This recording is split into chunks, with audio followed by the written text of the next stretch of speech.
All right, everybody, let's get started. Good afternoon, everybody. Welcome to the Lunchtime Discovery series. I am your host. I'm your host every Wednesday for this program. Of course, my name is Chris Smith. I work at the North Carolina Museum of Natural Sciences. It is good to be with you as always. This program is also brought to you by the North Carolina Office of Environmental Education within the Department of Environmental Quality. Every Wednesday at noon, we gather right here on the museum's social media, on YouTube and on Facebook, to talk about what is going on around the world, but most often what's happening in science and nature right here in North Carolina. And we get to meet and chat with some very interesting people doing incredible work all across the state and, yes, indeed, even around the world. Today is no different, so I'm glad that you're all here joining us for today's show. I want to remind everybody that as we go throughout the program, use the chat and the comments. Jump in there. If anything, just drop us a note, say hi, hello, that you're so excited to be here for the presentation, or just a little waving hands emoji. Although I think for today, everybody should drop like shark emojis into the chat box as we go throughout. And also leave your questions and comments. So as we go throughout today's presentations, leave your thoughts, leave your questions for our guest speakers. A little bit later, we'll be going back to your questions and posing those to today's guests. So it's interactive, so interact.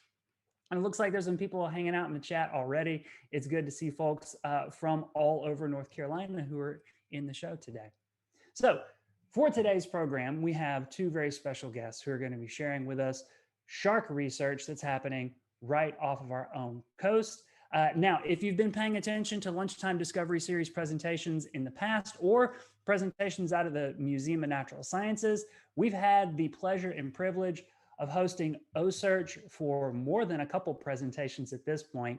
And the folks who work with OCEARCH are doing incredible work to protect and conserve the world's oceans, particularly when it comes to white sharks.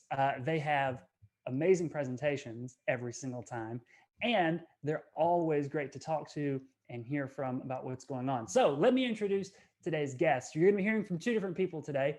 First off is Jennifer Cotton. Jennifer is an OCEARCH Education Ambassador and the Secondary Science Content Specialist for Brevard Public Schools in Florida. Jennifer, welcome to the show. And then secondly, sorry, I talked right over you. It's okay. I'll jump right ahead. And then secondly, we'll be hearing from Dr. Kimberly Ritchie. Dr. Ritchie is an OCEARCH collaborating scientist and an associate professor in the Department of Natural Sciences at the University of South Carolina in Beaufort. Dr. Ritchie, welcome to the program. Thank you. So from here, I'll turn it over to the shark people and we'll get started.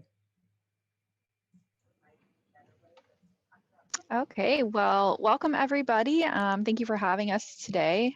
We are going to go ahead and just go through a little bit about what OCEARCH, does, who we are, what our mission is, some things that we're learning, a few of our projects, and then I'm going to have Kim take over and discuss her work that she is doing, which is one of my favorite projects that we have going on. And I think that you guys are really going to enjoy it. So Chris, if you can go ahead and hit the next slide, please. Okay, so here is our ship, the MV OCEARCH, and then we have our contender down there, which is our fishing vessel. And who we are is a data-centric organization. We're a nonprofit as well. And we're established really to try and bring the oceans back towards abundance. We've lost about 90% of all of our large game fish, and sharks are no exception to that. The biggest issue going on with sharks right now is overfishing and overharvesting for things like shark fin soup and other materials and different chemicals that people use. They use their livers for different types of oil needs. So there's a huge issue with the loss of sharks because of that. There's also bycatch, pollution, the list goes on and on. And the biggest issue with that is that sharks are really the balance keepers of the ocean. So if we take their numbers down too much, the rest of the ocean's really going to be thrown out of whack. So we need to protect them. We need to learn what's going on with them, and we need to create those policies to help, again, bring that back towards abundance. We do work with a unique collaboration of individuals and different organizations all across the United States and around the world as well. Next slide, please. And because of that, we do have a unique system of how we fund our program. So it's not just one funding source. We have a collaborative effort to bring funding to OCEARCH. And with that, we are able to actually bring these scientists on board without a cost to them. So it is a really great model that allows for and enables scientists to do their work and get the data that they wouldn't maybe be able to get any other way. Next slide.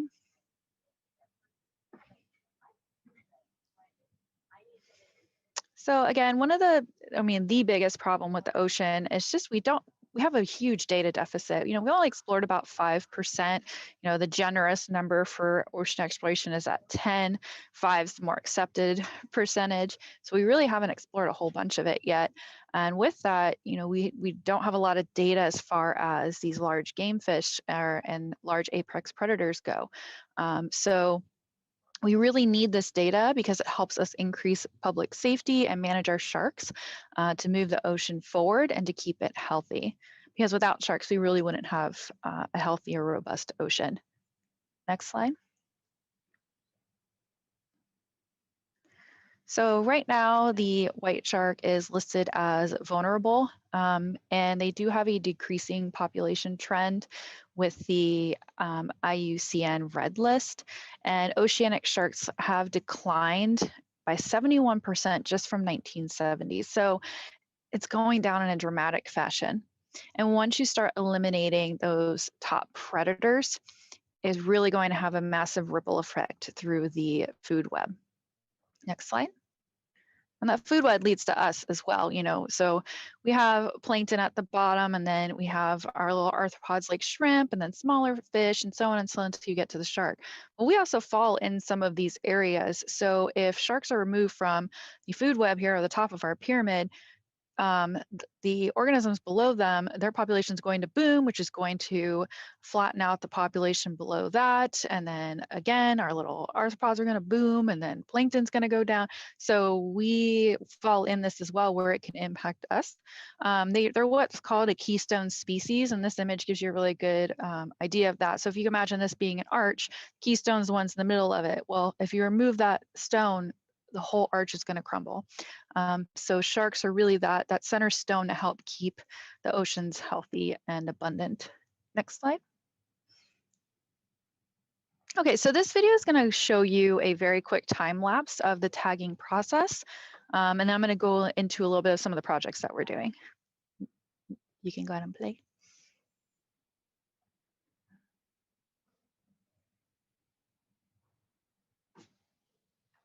So you can see it's a huge collaborative effort.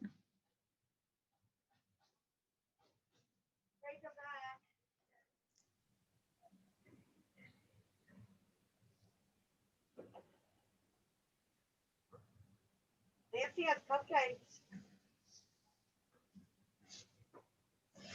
So as you can see, there's a lot of people working together all at one time.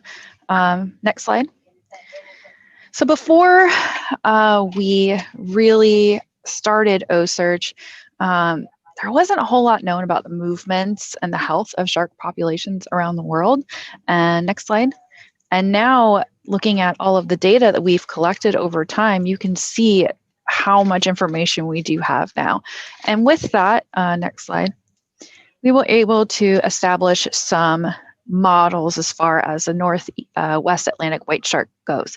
So we can see where their nursery is, where they like to go in the winter, offshore where they go to gestate, so where they go when they're pregnant, the summer feeding sites. So we've kind of established these trends in the data to figure out their patterns and what they're doing. We do have a couple of outliers out there. Lydia is one of them, and she's my favorite. We also had Nakumi. She's kind of following the trends that Lydia followed, where they went over the Mid-Atlantic Ridge. So we do have some new data and information that's really interesting for us to look at, because they're just different. I like to call them as sassy sharks. You know, they just go off and do whatever they feel like doing, and they're not following the patterns of what's going on. So I really enjoy those sharks. Next slide. So what samples are, we're not just following the sharks around, right? We are able to establish location and migration patterns, but we are taking other samples as well. There's actually quite a few different samples that are taken. You can see this image, different locations on the shark that we do take our samples from. So there are blood samples that we take at the beginning and the end. You know, we look at stress, and we can also look at different hormone assays. We can look at you know, just the general overall health of the sharks. And same as like us getting our blood work done, we can do blood work up on a shark as well. We also inserted into an internal acoustic tag. So we have our traditional tag at the top, but this internal acoustic tag can go by receivers in the ocean and can give us more data other than when their dorsal fin breaks the surface. We take a muscle sample, which we can use for toxicology information, so we can see what kind of you know, chemical makeup is going on in their muscles. We take ultrasounds, so we can look for pups. We actually have a really cool ultrasound video available on our YouTube channel where you can see an ultrasound of sharks within the mother shark. We take semen samples to see if, you know, they are ready to reproduce, if they're mature, and if it is that, you know, season where they are reproducing. We can learn a lot about them from that way. Bacteria, which Kim is going to tell you guys about her really amazing work that she does in a little while, so I'm not going to spoil that one for her. We look at parasites. We take fin clippings for looking at genetics. We look at fecal samples, and we take just general body measurements, as well as put all of our different types of tag technology on them. Then we do take a bunch of photos as well. Next slide. So here's another video that's a little more detailed as far as the tagging process goes.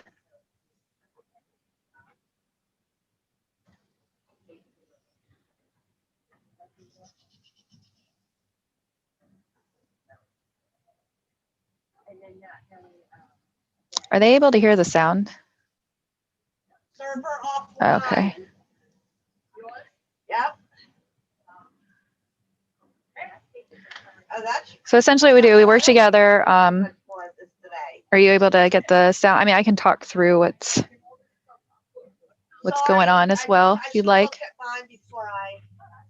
Yeah, go ahead. I'm not sure where the breakdown is right now. It's on my end, so my apologies. Can you go to view options at the top? Click view options at the very top. Oh no, wait. Shares, I'm trying to think of. It's okay, we can just talk through what's going on. In the video, another video we have is Kim, and Kim can talk through her work. So we have our fishing team out, and Kim, if you want to add anything to this process, since you've been out there a whole bunch of times, go ahead. But like we saw before, you know, they all do work together at the same time to take all these different samples that we just discussed. There's a cool shot of that ultrasound looking at, and they can look at the shark's heartbeat. Bunch of measurements are going on. Chris is talking all about this specific shark in this video as well. They do run that hose through their mouth because it runs salt water through their gills so that they're able to breathe. The whole process takes about 15 minutes, actually quite quick and very safe for the sharks. And then we do release them back to the ocean, where we can start collecting that data from their tracker. So it has to breach the surface for 90 seconds before we can receive a ping onto the tracker. So it gives us a lot of great information. All right, next slide, please. Okay, so here is a bigger breakdown of a lot of these projects that we have going on. So we do look at population size and distribution. So, different levels of maturity. Are they mature? Are they immature? Are they adults? Are they subadults? Are they male, female? We're looking at movements and migration to identify those critical habitats. We're looking at genetics to see how they're all linked together. And then ectoparasites can also act as a population marker. Then we look at their reproduction. So we're looking at hormones and different cycles, presence of mated pregnant females, looking at sperm condition and timing for mating, environmental threats, stress physiology and health assessment. We are looking at those contaminants with the muscle plug that we do, or the muscle sample. It is looking at some of those heavy metals and can also identify microplastics by looking at those muscle samples. We do look at feeding ecology, so their food habitats and what they're eating. And we do have, specialists on board for all of these different disciplines, or we will send the samples out to the scientists that they are requesting. And then last but not least, we have our microbiology and biomedicine projects where there's antibiotics that are looked at from white shark bacteria, and then antibiotics against white shark bacteria. And to talk a whole lot more about all of that amazing work, we're going to have Kim Ritchie now take over the call, and she's going to go over all of her information. Great. Thank you, Jennifer. If you want to just leave it on that slide, I'll talk a little bit more. I want to also stress I'm one of the scientists that is on quite a few OCEARCH expeditions. And these projects go out to so many different scientists, sometimes over 50 different scientists in different projects. And so I also help take some of these samples and know a little bit about them. So if you end up with some questions about some of those projects, feel free to ask me and I'll take a shot. But one thing that I also want to reiterate is just how careful OCEARCH is with these animals. There are other people that catch sharks and tag them, but if you are catching them and trying to work with them in the water, they really get stressed out. So one hallmark that's really special about OCEARCH is that we always have at least one veterinarian, sometimes 3, on board for every expedition. And the very first thing they do when they get the animals on a lift is to take blood samples. So you can see that in the bottom right corner. And so they'll take blood samples for blood gas measurements, and this measures stress hormones and other indicators of stress. And quite often they're a little more stressed during that first blood sample as opposed to the last blood sample that is taken right before we let them off of the lift. And we try to keep them on for no longer than 15 minutes, and we're getting really good with time. Like, that's a goal, to whittle down that time. Like Jennifer mentioned, we're always running fresh seawater over their gills so they're able to get oxygen. Sharks are ram ventilators, so these kind of sharks need to swim with their mouth open to keep the water running over their gills. So we make sure that they have access to oxygen, and we cover their eyes with a wet blanket, and that seems to calm them down as well. And they actually calm down when they're on the lift. They sort of are experiencing gravity in a way that they've never experienced before. So they, in general, calm down and just put up with what we're doing to them. And they're so careful. If any of the veterinarians think that that they're in any kind of danger, we have to get off of the lift and they put the animal back in the water. So that's one thing that I really want to stress is the fishing practices. They have them on a short handheld line. They make sure that they never struggle in the water. They try to control them in a way that they're not thrashing, and they just really try to keep the stress levels low. So of all of the samples that we take, you can kind of see in this bottom left-hand panel, I'm using my cursor as if you can see what I'm doing, but there's like 3 swabs down there at the bottom. So I will take samples from every region that I can reach on the shark, and I can reach quite a few samples since we take them out of the water. And some of the reasons for these are several-fold. So as Jennifer mentioned, I'm looking for antibiotics from white shark bacteria, and I'll talk more about that in a minute. Yeah, thanks. I see the cursor moving exactly where I wanted it to be. And but also I had a student that was interested in what bacteria that are on sharks' teeth might be present. Sorry.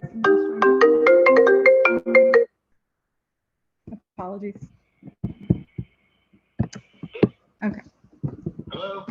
I have no idea what's happening here.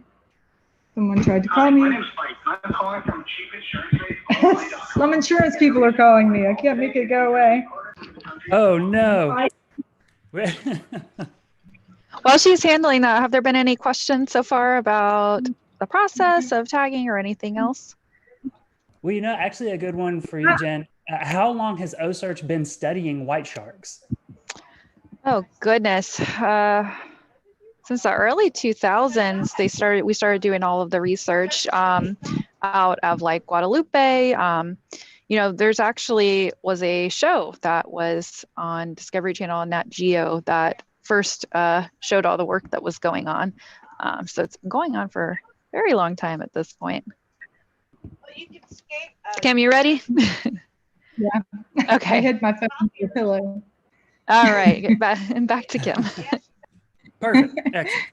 So what bacteria are on sharks' teeth and what antibiotics that we currently have available might treat them? Because it is a problem with shark bites. That big problem is secondary infections, and doctors generally don't know what to treat you with, so they might treat you with a broad spectrum antibiotic. And as you know, broad spectrum antibiotics kill your normal microbial flora, so that's not good for you. And quite often they're not effective anyway. So you can go to the next slide, I think.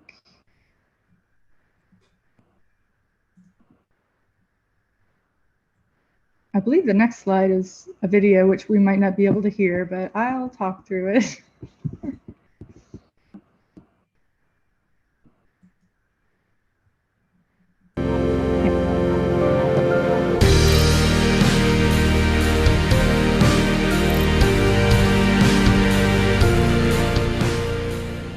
Sharks and rays have this amazing ability to heal their wounds very quickly. My part is to see if there's a beneficial microbial component, and from what we've seen in stingray research, there is. There are a high percentage of bacteria that may act as an immune system, that first line of defense for sharks and rays that produce antibiotics.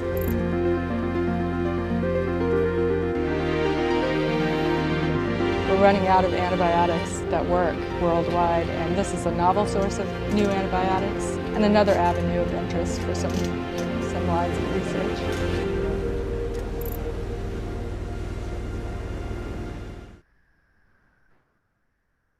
Great, you can hear that. You can go on to the next slide. So yeah, kind of what that video is talking about is, this actually started as a project, a stingray project. So and when I was at Moat Marine Laboratory in the Florida Keys for many years. And one thing that's interesting about elasmobranchs, which are sharks, skates, and rays, is that they're ancient. These are really ancient, very, very successful organisms. They're over 500 million years old. They're older than trees, and they're older than dinosaurs, and they've been successful this whole time. They haven't died out. And one thing that they do, and that quite often when they're mating, they can inflict quite a few injuries on each other. They can heal their wounds really quickly, and it's not entirely understood why. They have kind of a different immune system than we have. They are cartilaginous fish. Our immune system comes from, for the most part, our bone marrow. They don't have that. They have different organs that appear to be important in immunity for them. So this was part of a project looking at wound healing in sharks and rays. My collaborators did some of the more shark physiology aspects of it, and my part of this project was looking at bacteria on sharks that might play a role in wound healing. So when you see me swabbing the shark in various different places, I'm literally taking them right back off of the lift and plating them on a petri dish and growing the bacteria in a plate, and then I purify them and look for antibiotic activity. And I think if you click on the next little animation, so this is what some of the bacteria look like on white sharks. And I love this because they're so colorful. Like if you isolate bacteria from sponges or other things, you see really colorful bacteria like this. But with white sharks, for some reason, they have very colorful bacteria. And one thing that I found is that a lot of the bacteria that produce pigments like that do produce antibiotics. So I always call them charismatic microfauna because sharks are charismatic megafauna, and quite honestly, I have a hard time getting people excited about bacteria. So it's one way to kind of boost my bacteria. And so I will literally purify them like you see on these little patches over here in that middle panel and put them in 96 well plate library. We cryopreserve them, and I have thousands of bacteria. So to date, I think I have 23 white sharks worth of bacteria, and thousands of these are cryopreserved. And then I can just take them out of the freezer and look for antibiotic activity. So I do that just by plating them on agar, like almost like a jello jiggler that bacteria like to grow on. It's got nutrients that marine bacteria like, and they'll grow up into little colonies on there. And then I can overlay them with various different pathogenic test strains.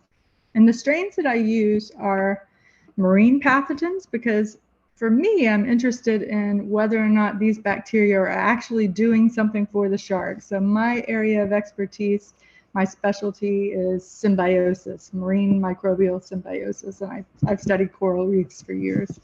But another avenue of research is whether or not these bacteria might produce antibiotics for humans. Like I said, these animals are very successful. It's a novel source of new antibiotics. We're running out of antibiotics that work, so why not look for a source that's been successful before? All antibiotics are derived from microbes, which make these chemicals as a chemical weapon, so it makes perfect sense to me to look for them that way. And the next little animated panel says just that. I'm looking for novel sources of antibiotics. And you can kind of see on this bottom right panel, you can see there's a dark circle around one of these colonies. That is a zone of growth inhibition. That's a place where essentially this bacterium made some sort of chemical that kind of oozed out into the agar, into that circular pattern.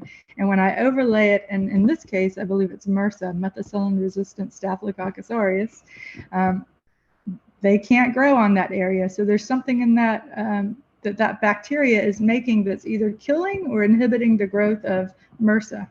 And that's how essentially we screen for this. But I use a range of different human pathogens for this project, as well as marine pathogens, to look at ecological relevance. And the next slide. Yep, and this is just showing, you can keep clicking through that. This is just showing pretty pictures of white shark bacteria. Everybody needs to be oohing and awing right now.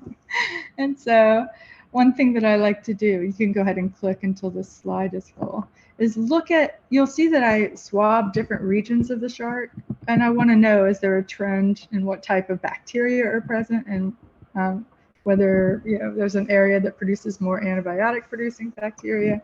This is just looking at the bacterial ID. So we actually sequence a gene called the 16S gene that's used for bacterial identification.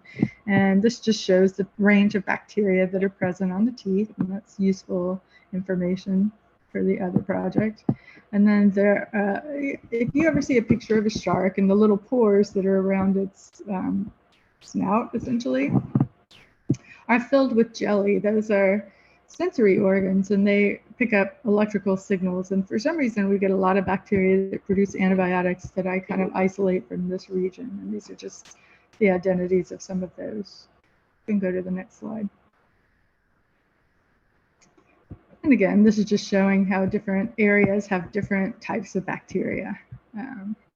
And I like to sample injury regions as well, because if my theory is correct and there are bacteria that help in wound healing, I would expect to see a different type of bacteria around the injury, around that healing zone, and perhaps more of them would produce antibiotics. So that's one thing we're in the process of looking at.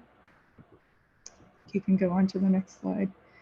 I believe this is the last slide, but if I were to add more slides, it would be all data, and I'd probably bore you to death. So this is probably a great time to have a discussion for any questions you might have, or even go back and play those videos that you missed the sound on. I don't know. But we're happy to answer any questions. Fascinating stuff. Thank you very much. Our pleasure. So I am really interested in this idea of how we understand bacteria on sharks, because studying the microbiome of a shark, I wouldn't have really thought that there would have been very many human applications for that. I mean, I work at a science museum with a microbiology lab, and we studied things like the microbiome on humans, but looking at a marine creature in order to understand how that could be helpful to human life that's a very interesting take to me. Yeah, it is. And I mean, to me, it makes perfect sense to look places you've never looked for new antibiotics. And this is a perfect place to look because not everybody can catch white sharks, and they certainly can't bring them out of the water so that I can sample all the different areas of them and look at this more closely. And they are very successful animals that heal their wounds quickly. So to me, it's a logical, great place to look for a novel source of antibiotic. And we are also looking at collaborating with a group that looks at the entire microbiome. So what you see is me culturing all of the bacteria that I can. And it's estimated that you can culture only less than 1% of the bacteria that are present because you just can't replicate their living conditions, their optimal living conditions in the laboratory. So for that reason, we also take, and one reason they're triplicate swabs is we'll send some of those swabs to my collaborator, Frank Stewart, to look at the entire microbiome. And for that, they just isolate all of the DNA that's present, and they find so many. You saw all of the different diversity of bacteria I could culture. They find so many more. It's crazy. So they can start looking at trends. And we're also looking at, Jennifer mentioned that fecal samples are taken, and a lot of those samples are taken to try to figure out what the sharks are eating. And that's been an interesting aspect of this as well, which sharks are eating what, and it appears that, and Jennifer might know more recent data than this, but it appears that some of them are predominantly fish eaters, and some of them are predominantly marine mammal eaters, and some of them like to travel back and forth between the tropics and the north and eat both. So it's kind of interesting that they can tell those things from fecal samples, but we also look at the microbiome of fecal samples as well, because nobody's done that in a white shark. It's hard to get those samples. So it's going to be an explosion of information. Like we're writing, Harley, who was listed on there, Alyssa Newton, one of the veterinarians, and she's with Disney right now. She and I are working on a book chapter on coral microbiology, and it's going to be outdated as soon as it's published because there's just this explosion of information coming from OCEARCH actually and other groups, but the other groups aren't able to get whole information like we are. So this is, it feels silly to write a book chapter when it's going to be, the next version is going to need to come out in the next year. But it's an area that's really growing, understanding microbiomes and how important they are to the whole organism. Harley's work is actually so new and evolving so quickly that she is worried that she will not have anyone to replace her when she decides to step down, like at some point when she's ready to retire. And every time she does talks I bring her on with my students a lot because she is very personable and good talking with the younger kids. And she's like, one of you needs to go to school for this because I need some more people in my field to study. So we do have a lot of amazing and new research that is coming out of the research that we're doing. Excellent stuff. Dr. Ritchie, you mentioned, I think, that you have data and information, or you've cultured microbes from 23 different individuals. There's a question in the chat about marine pathogens, but first, Jennifer, do you know how many animals OCEARCH has tagged overall? Like in the map of the tracking, how many sharks we were looking at? There's over, I want to say over 350 on there. Not all of them were tagged by us though. Sometimes we give tags to other organizations and they tag them. So they may not have been tagged on an expedition, but they are up on the tracker. Wow, impressive. And then Megan is writing, it makes sense that these bacteria are effective against marine pathogens. What are some that you've tested against? And also, how do you choose which bacterial strains to test? Because it seems like there's a lot of them. There are a lot of them. Those are both good questions. So we use, I use methicillin-resistant Staphylococcus, methicillin-sensitive Staphylococcus, vancomycin-resistant Enterococcus, regular Enterococcus. So I'm looking at the strains that are and are not pathogenic. Essentially we're using a range of gram-positive and gram-negative test strains. And if you know anything about bacteria, back before they did DNA sequencing, they would group them into two main groups, gram-positive and gram-negative, and that has to do with the different types of cell walls. But there's also a good indication of what types of pathogens you have. Sometimes you have gram-negative pathogens like E. coli that might become a problem. Sometimes you have gram-positive pathogens like Staphylococcus aureus that might be a problem. So in general, one of the mechanisms, I might be nerding out too much right now, but one of the mechanisms for antibiotic action is getting through that cell wall. So that's why those two are important, because one is more effective against one and one against the other. So, but that's an excellent question about how do you choose which ones. I chose them based on what some of the worst human pathogens are right now. And I also choose them based on all of the marine pathogens that I have access to. And a lot of those are Vibrio species that can become pathogenic. Some of them are coral pathogens, some of them are oyster pathogens. We haven't found, Vibrio coccarii is a shark pathogen, so we're able to look at some of those as well. But good question. And I'm up for suggestions. So, and another thing is we have these, all of these bacteria in the freezer, cryopreserved, and I'm only screening them against 12 different pathogens. They can be screened for any kind of activity of interest, antivirals, anti-cancer, anything. I'm not doing that. So this is a really valuable library of bacteria that could be used for other purposes, not just the ones that I want to study them for. So that's another benefit of OCEARCH as well, to be able to collect these valuable samples. Yeah, wow. That's, we're a natural history museum, so I'm a little bit familiar with the idea of sort of banking data away to be used in the future as we learn more, right? Like we have 5 million specimens from the natural world, and some go as far back as the mid-19th century, right? So we've got information for decades and decades on all of these species in much the same way. You can collect these things, preserve them, and then make them available for science in the future, or for all kinds of questions that exactly people come up with. Okay, let me get some more questions going from the chat here. Let's see. Can you tell us what was unique about Expedition Carolinas, or what you found off North Carolina's coast? Okay, I can, since I was there, I'll start, and Jen will come up with some other things. So we were originally looking for a mating spot for these sharks, and we still think that might be a mating spot. We might have just gotten there maybe 3 weeks a little too late, because one thing that Jennifer mentioned is that some of the female sharks will kind of travel off towards the east, and we think they're doing that after they become impregnated, and maybe to avoid additional mating stress. And it seemed like some of them were doing that, like taking off 3 weeks before we got there.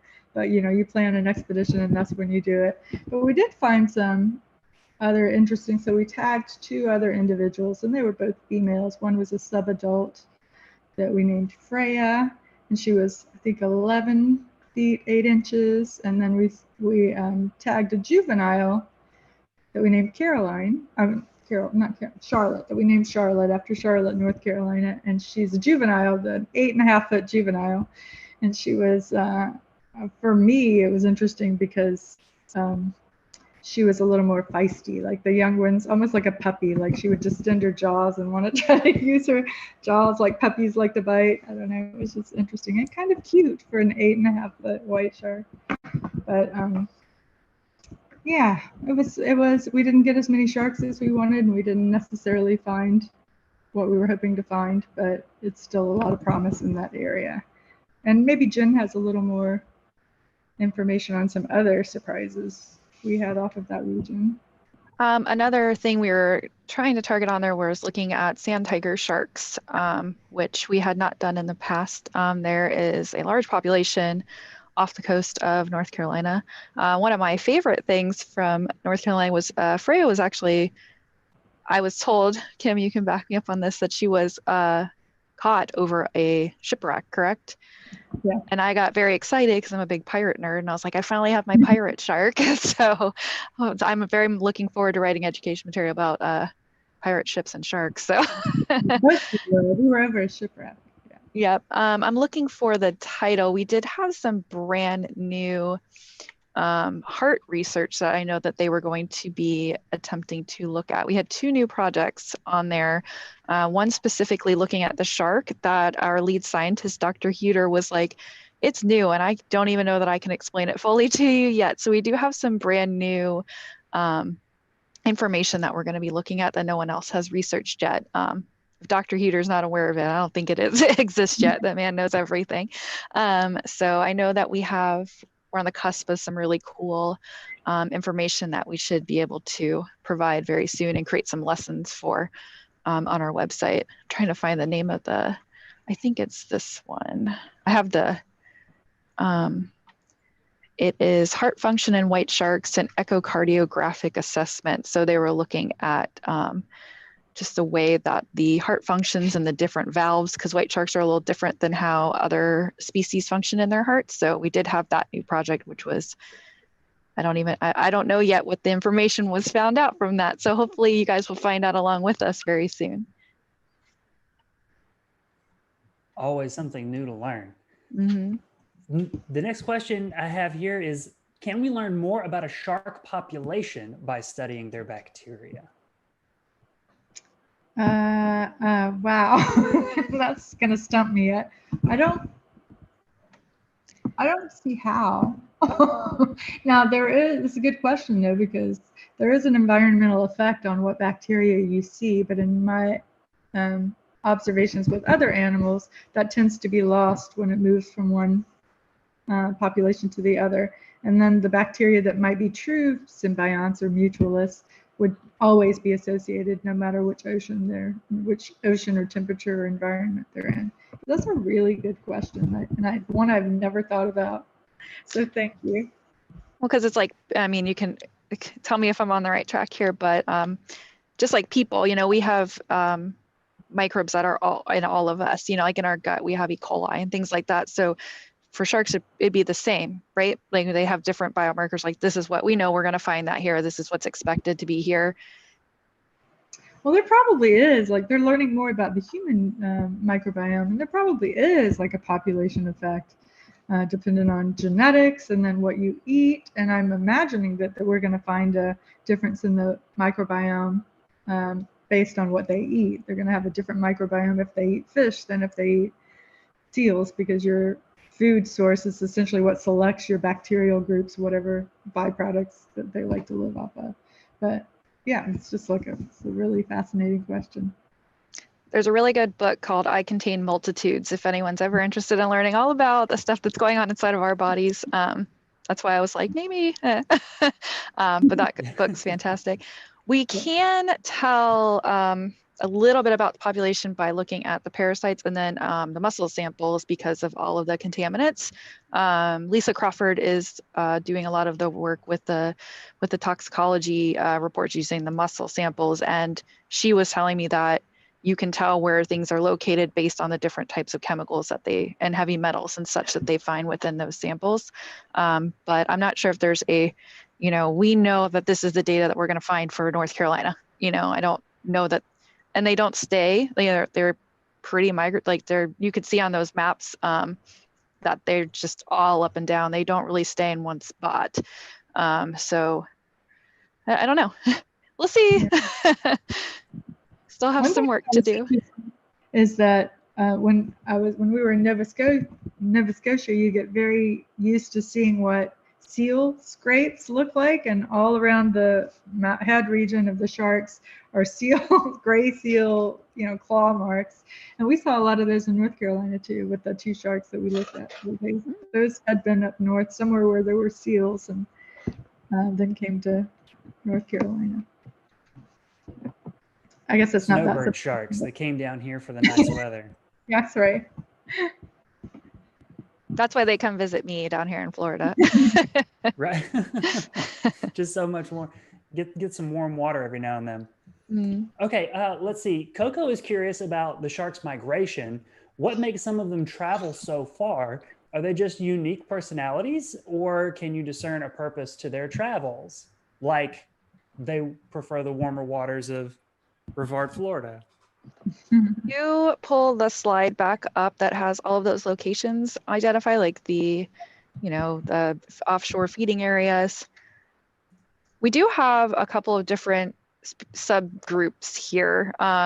Some follow specific patterns, and then others follow a different specific pattern. That's actually how we need to kind of check out the Nova Scotia area, following some of those different patterns. Whereas, Mary Lee and some of those other of our famous female white sharks all kind of led us to about your area, which is our like North Carolina, South Carolina, Georgia area. We did a lot of expeditions out there, but this is why we think they're doing these patterns, because of this these feeding areas, their gestation area, their nurseries. So that's in general what we think they're doing. It's just following those routes.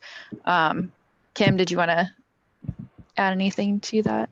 No, I don't know as much as I should, but it was my impression that some of them don't necessarily, like, it could be different personalities or different food preferences. Maybe they like to go down and eat a certain type of fish during a certain time. There's so much that's not known about what they're eating when they come down here, except that we know a lot from that fecal information that it is fish.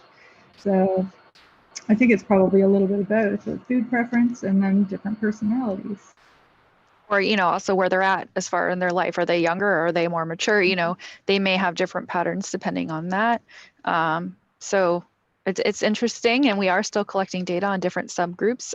So hopefully we will be able to identify a little bit more of these patterns as we go. Science takes a long time. That's why people dedicate their entire lives to this. That's why Harley's trying to find somebody already to train to replace her at some point, because there's never-ending questions that you can ask, and that's one of them that we're currently trying to work towards. And it's getting an answer. How little we actually know. Chris is really good about, Fisher is really good about hypothesizing about what's happening, and quite often he's right. He's a really good hypothesizer about things. He's got a good intuition. So it's always fun to hear his take on those things. And he's made so many years of observations. He and Brett as well, the main fishermen.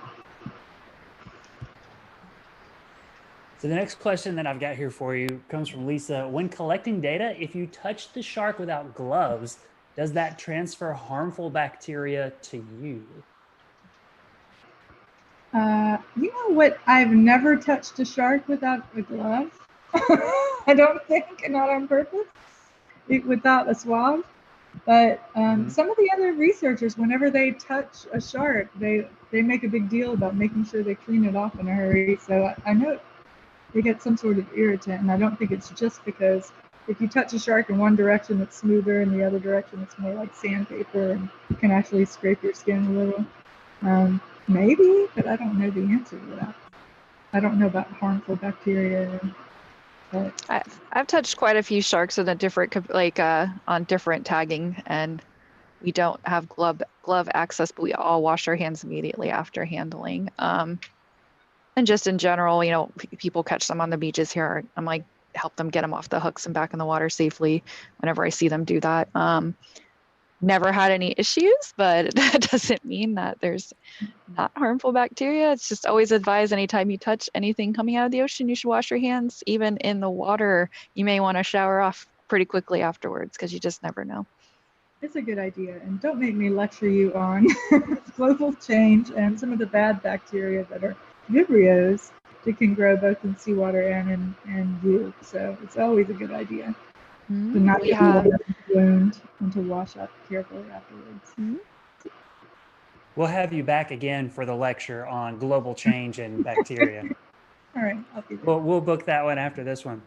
oh, Let's see. that Terry warming wants to know- water is never a good idea. Never get- So many changes. Gosh. Okay, let's see here. A few minutes left in today's program. Is OCEARCH working with the Spot a Shark program? Not that I am aware of, Kim. No. I don't know, but I doubt it. Okay. And then the last couple of questions that I see here with the time that we've got have to do with, I believe that video that we tried to show earlier of people working up a white shark. So I'm gonna try to cut to the video, and then I'll lob those two questions your way. Or actually, you know what? I'm gonna ask them, cue it, and then we'll go. So John wanted to know, what was the guy in the video doing jumping into the area with the shark? What's his role, or is he just crazy? That is Captain crazy. Brett McBride, and he is not crazy. He is like our Superman out there. One day I hope to be able to do that with him. Like, let's all just, jump up in front. He's really going there. He is our, he's captain, and he's our head fisherman. And his job right now is to go in to make sure that it's coming in safely onto the lift. I always get asked, why is he wearing jeans? Almost every time I do a talk.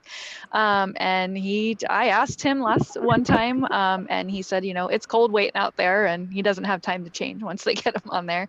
But yeah, the shark's not gonna hurt you. They're not really worried about him at that point. And he gets behind a little barrier, so he's perfectly safe as well. Yeah, he does that to control the animal. It's safer for everybody. There's no good way to guide it into the lift unless he gets on the other side over there. And he's never had an issue. And I want you to keep in mind too, when you see something, Brett is very tall. What is he? He's like 6'4", and you could see him moving some of these caudal fins, which is the tail, and that it's almost as big as like they're massive. Yeah, the next question was, I noticed hands are very close to the mouths of the sharks. Has anyone been bitten? And I feel like in relation to what you were just saying, these people are experts. So they kind of know what they're doing when they're working up a shark and when they're jumping in the water next to one. Yeah, and Brett is the main fisherman guy. Like, he is an expert on fishing anything, and this is what he lives and breathes for. And he is so careful with these sharks, and he even makes sure the shark can't possibly swallow the hook, so it never can possibly get that hook. He never uses an offset hook. He's very careful and conscious with it. But he's also very careful. He's the one handling it. He's the one that's putting the PVC pipe in its mouth so that the seawater's flowing it over its gills. And nobody's gonna come near the shark's mouth until that's in place. And he's always right there at the head. As a matter of fact, I'll hand him swabs to take samples around the head, because he is right there making sure that the shark's okay and that the water's flowing through. And nobody's ever gotten bitten by. No one's been hurt doing like it at all. Like, I mean, we've had no injuries with the shark involved. I mean, so another thing Kim had mentioned earlier, this is the first time they're feeling the weight of gravity, and they just kind of sit there. So we do cover up their eyes to make sure that they, like a racehorse, you cover their eyes and it keeps them calm. So no, it's safe for everyone involved. All right. Well, let's see if we can take a look at this in the last little bit of time that we have. I think it's going to work this time.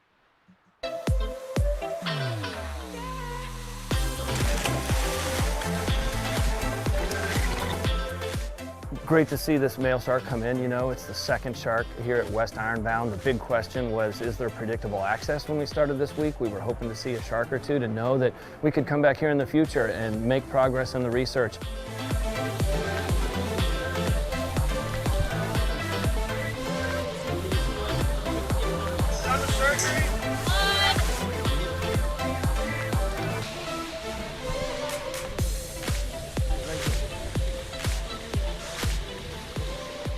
We're going to name this beautiful 11'8" mature male white shark Ferg after Ray Ferguson.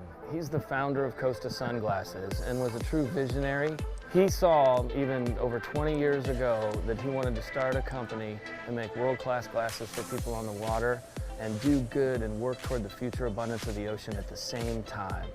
So we're going to call this one Ferg. Rest in peace, Ray. Much love.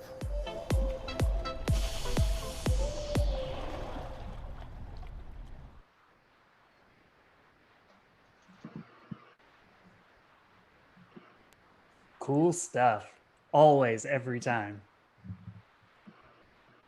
It is. So I'm checking the chat here, and it looks like we have satiated our audience for shark knowledge today, but I'm sure by tomorrow, they'll be all on the Google looking up OCEARCH and information. If folks want to learn more about OCEARCH and how they can follow sharks and follow the research that OCEARCH is a part of, how can they do that? You can go to our website, which is just ocearch.org. You can follow us on all social media.